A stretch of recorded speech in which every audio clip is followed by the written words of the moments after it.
As soon as you near your 30s and you would love to start a family, it's normal that you hear this weird ticking sound in the background. Yeah, that's your biological clock. And really, it's not your fault. It's society's fault. But that doesn't mean that there's not a lot that you can do to boost your fertility in your 30s. So why wouldn't you just go ahead and do that instead of wing it? Try for a long time maybe, and waste precious time. Hello, lovely. My name is Inga Fleur, and I'm a fertility homeopath. I help couples to conceive naturally all over the world with the information in the videos on this channel and with my life programs. You're welcome to subscribe so that you're the first to hear when I have a new video that goes up to help you understand your fertility and hand you the tools to boost your fertility naturally, like in this video. I like to practice what I preach because I have a very difficult time taking anyone seriously that tells me to do stuff that they don't do. So in this video, I wanted to tell you and show you, well, at least tell you the 3 most important things that my husband and Jeroen did before we started trying for a family, which resulted in us getting pregnant for the 3rd time at a first try, and I am 38 and he is 41. So yeah, we're pregnant again. Yay! I'm not sure if anyone is as excited at the 3rd time. I feel like there are actually people that are like, but you already have a boy and a girl. Why would you want another one? Even though I don't feel like 3 is a crowd in this case. Now, we are so thankful to be expecting another baby, and this time around, we're not expecting the baby in August like we did with Noah and Lily Rose, but in spring. But that is not why you tuned into this video, I think, because maybe you don't even know me. You have never seen me, but you read the title, which is something along the lines of 3 important things to do to fall pregnant the first try in your 30s. And of course, it's, I mean, not everyone falls pregnant the first try, but it is really special that Jeroen and I did experience that. I was diagnosed with an autoimmune disease in my 20s. I was walking with a walking aid. I was on very, very strong painkillers. I was on steroids. I was on, well, you name it. I was on so much. And I had also been told that because of my autoimmune condition, the chance that I would be falling pregnant and be able to carry my babies to term was very slim. And this was in my 20s. Jeroen and I didn't reconnect. We actually knew each other from our teenage years, but we didn't reconnect until I was 30. So the day that I turned 30, I was really enthusiastic because I was going to have my doggy Dee Light, who is no longer with us. But it did really cross my mind, like, okay, well, I wasn't already in the best position to start with, and now here we are, 30s. Because we get programmed that as soon as you hit your 30s that, ooh, trying for a baby will be very difficult. I've also done videos in the past on trying to conceive in your 40s, and by that time you're considered to be entirely over the hill, right? If you are nearing your 40s or you're in your 40s, make sure to check out the video I did on that. Something along the lines of things you want to do or try when you're trying in your 40s. You are not over the hill. There's plenty that you can do. And the way to go is naturally. That is the way to boost your fertility. If you're doing anything that's unnatural, that will not boost your fertility. And the same applies to your 30s. It is really understandable for many of us that we are taking less care of our bodies in our teenage years, in our 20s, maybe even more so for men. I don't know if that's the case, but that's what I see in practice. And of course we have lots of exceptions, but lots of us experiment with interesting stuff, and alcohol being the most minor one, I suppose, in our teenage years or in our 20s. Drinking alcohol is part of social gatherings, and we can go overboard because we are learning our boundaries. Smoking cigarettes and tobacco, maybe other types of recreational drugs. And we're not as likely to be eating clean and taking care of our bodies because we're so used to being young and fit. We don't experience the poor effects of poor nutrition at that point. So, yeah, we age quickly and we don't realize it. And it does affect our fertility. So if you're nearing your 30s or you're in your 30s and you want to start your family or grow your family, I wanted to share 3 things that I think are absolutely vital for you to be boosting your fertility as a couple in your 30s. And these are really simple things. And chances are you do not need to be doing anything else besides these things to be able to conceive within a couple of cycles, 1, 2, or 3 cycles. The very first thing is chart your cycle. And if you've been following me any length of time, you will know that I emphasize charting your cycle. And there are 2 really important reasons for that. To start doing that right away and not start doing that by the time that you've already been trying a couple of cycles. The first reason is a lot of us miss our fertile windows. There are only a couple of days in the month that you can actually fall pregnant. 5 to be specific. The reason for that is that the egg lives only about 24 hours. Sperm can live longer, but only if it's nourished properly. So that gives you a 5-day fertile window. So you want to grab that. With the amount of stress and full calendars that we have these days, I feel like a lot of young couples are not really as tuned into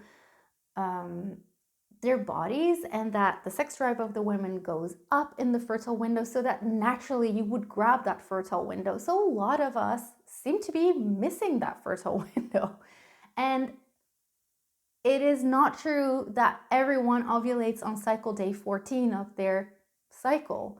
You can ovulate a couple of days later, a couple of days earlier, and I just see that a lot of couples, because of that, are missing their fertile window. So you're wasting precious cycles, and that is such a shame. If you are charting your cycle, you're able to predict when your fertile window opens, then you can make good use of it. You can make sure you guys are at home, your calendars aren't booked, you are resting, you're taking care of yourselves, and most of all, you're spending time in the bedroom together. I actually did a video, I think a year ago, that one of the biggest fertility problems I'm seeing is couples not having sex. Yeah, it's very difficult to fall pregnant if you guys are not having fun together in the bedroom. So this is a really important thing to be doing, and your charting will really help you save so much time. Secondly, if you do not fall pregnant within several cycles, you're going to then at least build up a chart gallery that can give you so much information as to what might be going on with your hormones. A lot of women in their 30s are already struggling with hormonal issues, and one of the reasons is the use of contraceptives, either in their past or currently, and also the hormones that are in our water. And as a result, a lot of us are ovulating too early, or we're ovulating too late. We're having PCOS issues, we're having thyroid issues, and your chart can tell you if there is a pattern of one of these or other hormone imbalance issues. And once you know that, it is so much easier and so much quicker for you to start working on those patterns. Because did you know that usually you're not going to be offered any kind of fertility investigation until you've already been trying for a year? What a freaking shame if you've already been trying for 3, 4, 5, 6 months and you've got a whole gallery of charts that give you a pattern of that there is hypothyroidism, or that there is PCOS potentially, or that you are estrogen dominant, things that you can start fixing. Having these charts and being able to spot what kind of hormone imbalance might be going on could easily save you at least 6 months, probably 8 months, trying without any success and having to wait until you're finally getting investigations. Once you're seeing the patterns in your charts of what is happening, you can start requesting specific blood tests. You can start even doing private investigations if your doctor isn't willing to participate. But even more so, you can start working on these things naturally because your body is able to heal your hormone imbalance. But you need to provide the building blocks. And that actually brings me to point number 2, because I just mentioned how contraceptives really impact female fertility especially, but indirectly male fertility as well, because so many of the hormones, the synthetic hormones that end up in our water system, are not filtered out. And they affect the hormone systems of our men. And that's not just contraceptives, you know.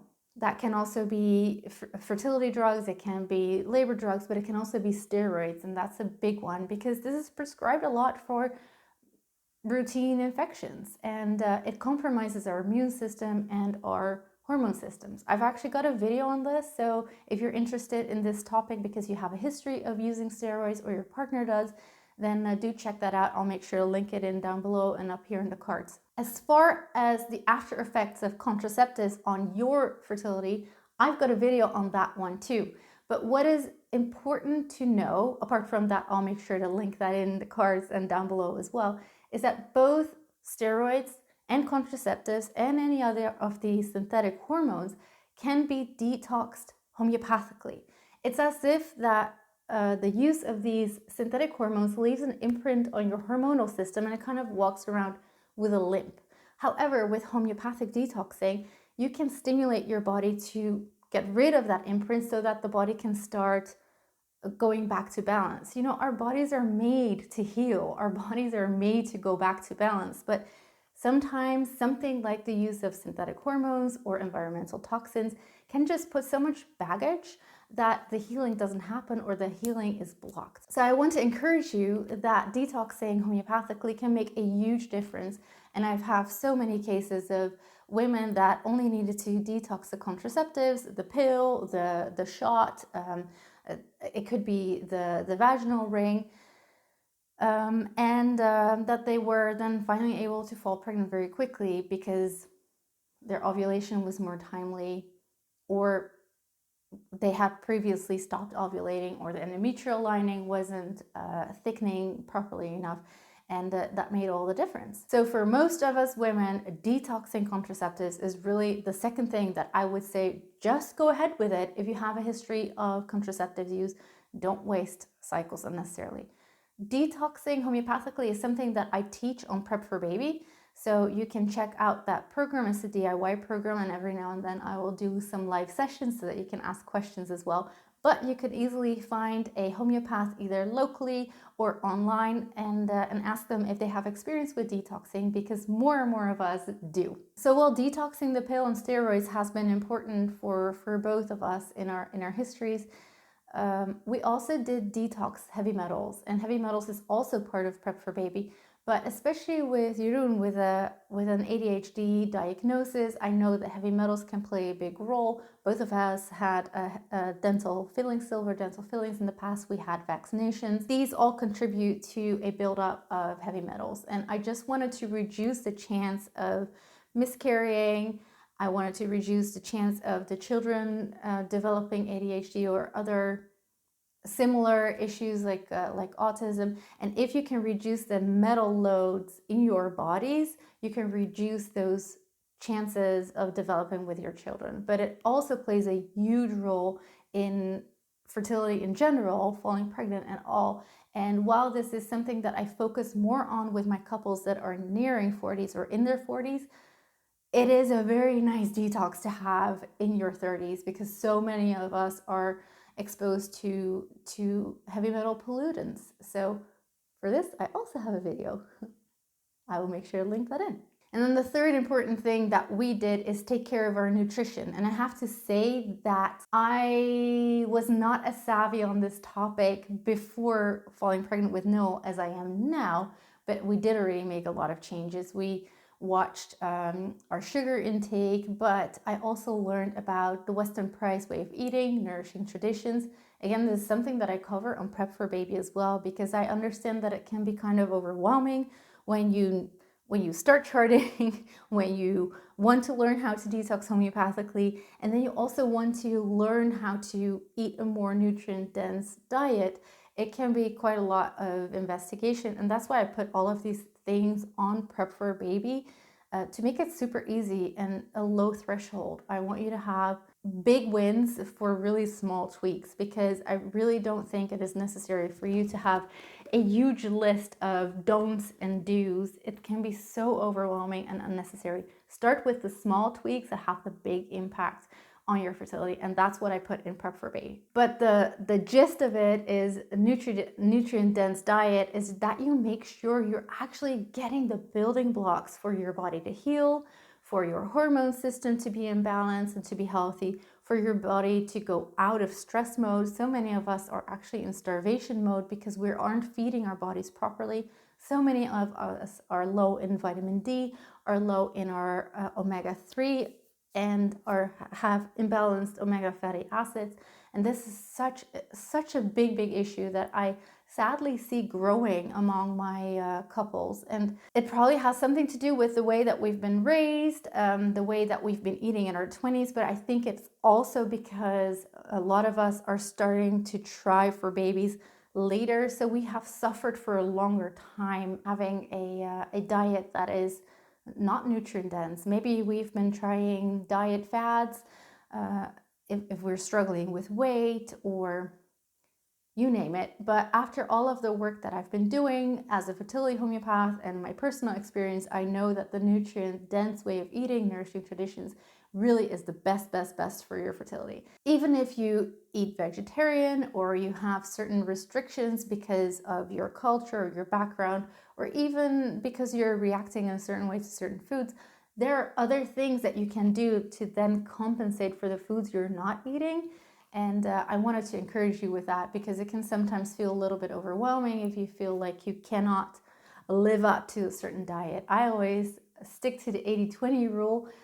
80% of the time, eat 80% well, and then cut yourself some slack for the last 20%. And whatever you're not managing to get from that diet, you can then supplement with. And I want to note with that I am a big fan of making sure you're doing the right tests and not just randomly supplementing. And again, this is something I discuss on Prep for Baby as well. So while Prep for Baby is my foundation, my fertility foundation that I wanted to pass on to as many couples as possible to reduce their time of trying and making sure that their bases are just covered, you know. I also wanted to offer another program, a live program that gives you the opportunity to go deeper and faster in case you already know that you might have hypothyroid issues, in case you've already been struggling with certain health issues for a while, and you just want to accelerate that healing process. I've been doing the Fertile 40s program over the last couple of months, and it's been so amazing because I've been translating what I do with couples one-on-one to a group form to empower this group as much as possible to create a tailored homeopathic program for themselves. And it was such a huge challenge, but I was up for it and it was a success. It was really great. We aren't finished yet, but we're loving it as a group. So the participants as well as myself. And I just thought, you know, I need to be doing this for the 30s group as well. So I am going to be doing that. So if you're interested in that, I'll make sure that there is the opportunity for you to sign up to a wait list, or if you're watching this at a time that I've already opened up signups, you'll be able to find that link in the description down below as well. And if you are nearing your 40s or you're in your 40s already and you're also trying for a baby and you don't want to waste your time, then I think you're going to love this video that you can click on your screen right now, and then I'll see you on the other side. In the meantime, see you in the next video. Bye!